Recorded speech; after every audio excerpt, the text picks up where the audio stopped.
Inscriptions that inspire.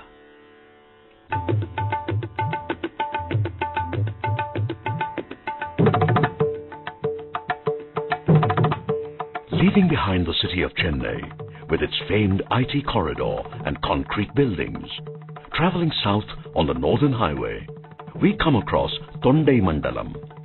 This region reaches us through the swirling mists of time, a region once ruled by the Pallava dynasty from the 4th century BC onwards. Though the landscape has changed dramatically since then, there are ancient moments still waiting for us out there. Moments and monuments that enable us to reach out and caress the face of history. Here we come across large water tanks that had sustained a predominantly agricultural community hundreds of years ago. One of these tanks is called the Vairamega Tadagam.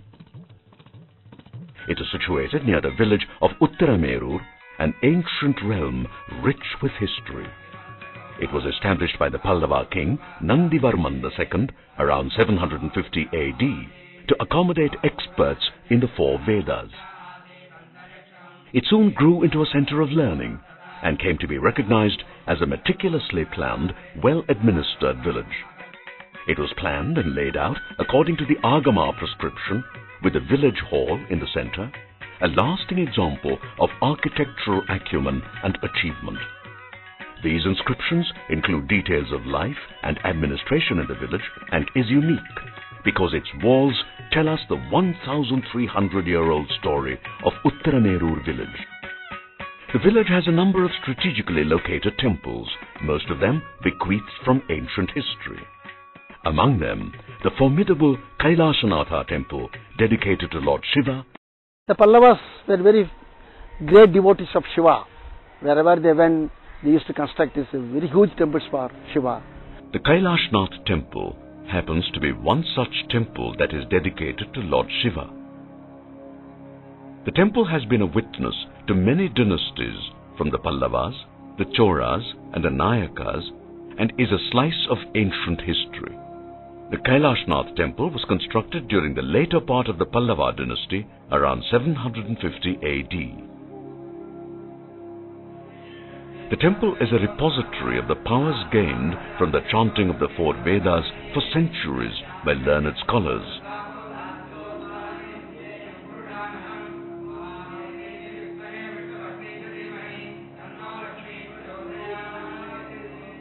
The inscription on the temple details the donations made to the temple and to the scholars. This Vimana, or the main temple tower, is technically of the Misra type. In the Misra type of construction, the plinth of the temple is of stone and the superstructure is of brick and mortar. In addition, this Vimana is also of the Sandara style, where there are 2 walls inside the tower. One is the outer wall and one the inner wall to facilitate circumambulation of the deity. Very few brick and mortar Vimanas of the Pallava dynasty have survived, and you will find 2 such Vimanas in this village. And continuously the patronage was there, but alas, for the past 250 years, this temple, after the fall of this, what we call this Vijayanagara as well as the Nayakas, there is not much that is attention was given to this temple. The temple fell into neglect in later years. An enormous tree standing nearby sent its roots surging into the foundations of the temple. Though the temple stood firm, its masonry developed a large crack. After more than 1,000 years, the temple was finally showing signs of wear and tear, mainly due to neglect and lack of maintenance. The front mantapa has already collapsed, and if conservation measures are not taken immediately, then the entire superstructure will also collapse.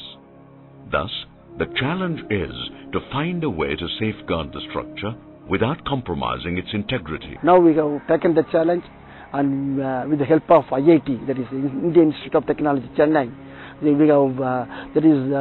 have formulated some efforts and also some new methodology by which you can stitch these stones one by one and make it to stand, that is without being fallen. The stone mantapa in the front will need to be reconstructed completely. As this is a very important monument of the Pallava period, the reconstruction will have to be done to exactly match the original structure. Plans are underway to preserve the original stones and bricks that will be used for the reconstruction. In this manner, the original character of the temple will be maintained. The final challenge will be to recreate the stucco figures decorating the superstructure with identical figures made by today's artists, having the necessary skill to create credible replicas.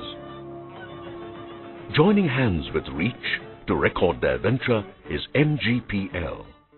The company hopes to trace the process of restoration of this ancient Indian temple from a state of dilapidation to its former glory, thereby studying a lost art through modern eyes. The purpose of this is twofold: to capture, for the sake of posterity, the marvels of 1,000-year-old art, and also to show through the film the need for preserving our monuments and achieving a necessary connect with history.